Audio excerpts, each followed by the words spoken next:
Hi hello friends, welcome to media pics. Big boss 9ல வந்து பார்த்தீங்கன்னா ஏகப்பட்ட ப்ராப்ளம்லாம் ஆகி எப்படியோ ஒரு வழியாக ஃபைனலாக முடிச்சு விட்டாங்க. அதாவது ப்ராப்ளமா அப்படின்னு கேட்டால், ஆமாங்க, பிக் பாஸ் நடக்கும்போது ஏகப்பட்ட பிரச்சனை இருந்தது.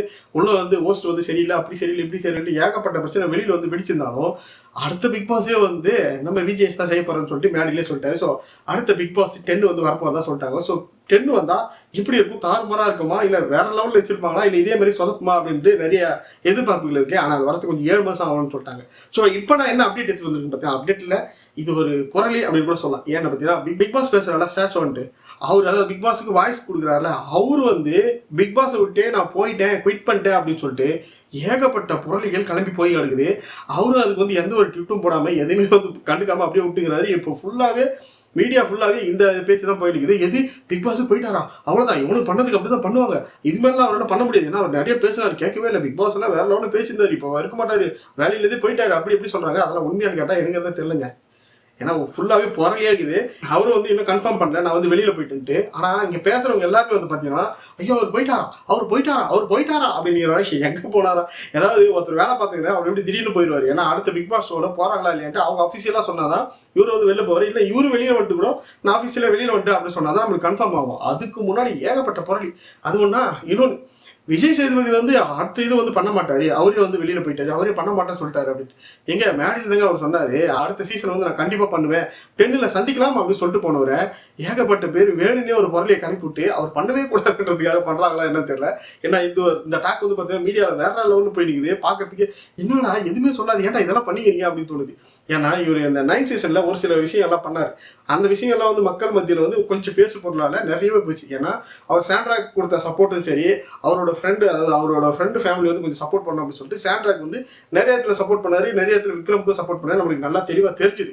ஸோ அது மக்கள் எல்லாருமே பார்த்துட்டாங்க. ஸோ அடுத்த எபிசோடு, அதாவது அடுத்த சீசனை வந்து, அதாவது 10 வந்து இவர் வந்து ஹோஸ்ட் பண்ணக்கூடாது அப்படின்ட்டு ஒரு சிலர்லாம் வந்து கருத்துக்கள் வச்சிருக்காங்க. என்ன கேட்டால், விஜய் சேதுபதி கரெக்டாக தாங்க பண்ணாரு, சும்மாலாம் சொல்லக்கூடாது, இதை சொல்லணுன்றதுக்காக நிறைய பேர் சொல்லிக்கிறாங்க. விஜய் சேதுபதி சரியா பண்ணல உள்ள எடுத்து போட்ட கண்டஸ்டன்ட் அந்த மாதிரி அவங்களுக்கு ஏதாவது ஒரு, அதாவது இந்த 9 சீசன் ஃபுல்லாகவே பார்த்துருப்பீங்க, எவனாவது ஒருத்தராது பிக் பாஸ் சொன்னதை கேட்டாங்களா? கேட்கவே இல்லை.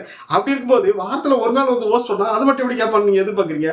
ஸோ ஹோஸ்ட் மேலே பிரச்சனை கிடையாதுங்க, எடுத்தாங்கல்ல கண்டஸ்டன்ட், அந்த பீஸுங்க தான் எல்லாமே டம்மி பீஸுங்க. அதை எடுத்து உள்ளே போட்ட தொட்டு தான் எல்லாரும் வந்து நாஸ்தி ஆகிட்டாங்க. அதில் ஒரு சிலர் வந்து நல்லவங்க, அவ்வளோதான். ஒரு சில பீஸ் வந்து நல்ல பீஸாக பொறுக்கி போட்டாங்க. மீதி எல்லாம் போட்டது எல்லாமே இவனுக்கு என்ன சொன்னாலும் கேட்காத பீஸில் உள்ள போட்டு இவங்களை ஹோஸ்ட்டை போட்டு அடிக்கிறதோ, அது பிக் பாஸை போட்டு கதற வைக்கிறதோ என்ன அர்த்தம் இருக்குது? ஸோ அது செலெக்ஷன் ஒன்று பண்ணாங்க தெரியுமா, செலெக்ஷன் கமிட்டி. தயவு செஞ்சு இந்த வாட்டி பிக் பாஸோட செலக்ட் பண்ணி ஆள் எடுக்குங்களா, நல்ல பிளேயராக, நல்ல பர்சனாக பார்த்து எவெல்லாம் கொஞ்சம் மேலே வரணும்னு நினைக்கிறானோ அவனையெல்லாம் எடுத்து போடுங்க.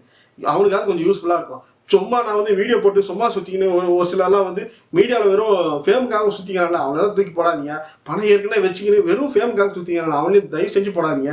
ஏன்னா அவனுக்கெல்லாம் உள்ளே போட்டால் கேம் ஆட மாட்டானுங்க. இந்த எபிசோடு பிடிச்சல அந்த மாதிரி தான் போகும். ஏன்னா நீங்கள் பொறுக்கி போட்ட தர்பீஸும் சரி, அதே போல் உள்ள நிறைய பேர் இருக்காங்க. நிறைய பேர் சொல்லணும்னு அவசியம் கிடையாது, நீங்கள் நம்ம எல்லாருமே பார்த்துட்டோம். இதுக்கப்புறம் அவங்கள போட்டு அடிக்கணும்னு அவசியம் கிடையாது.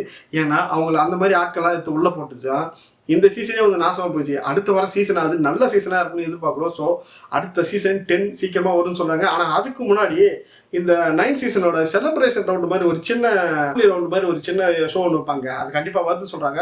வந்தால் நல்லாயிருக்கும். ஸோ வந்தால் நான் அந்த அப்டேட் உங்களுக்கு கொடுத்துறேன். மறக்காம நம்ம சேனல் ஃபஸ்ட்டு வந்தால் சப்ஸ்கிரைப் அண்ட் லைக் பண்ணிட்டு உங்கள் ஃப்ரெண்டுக்கு ஷேர் பண்ணுங்கள்.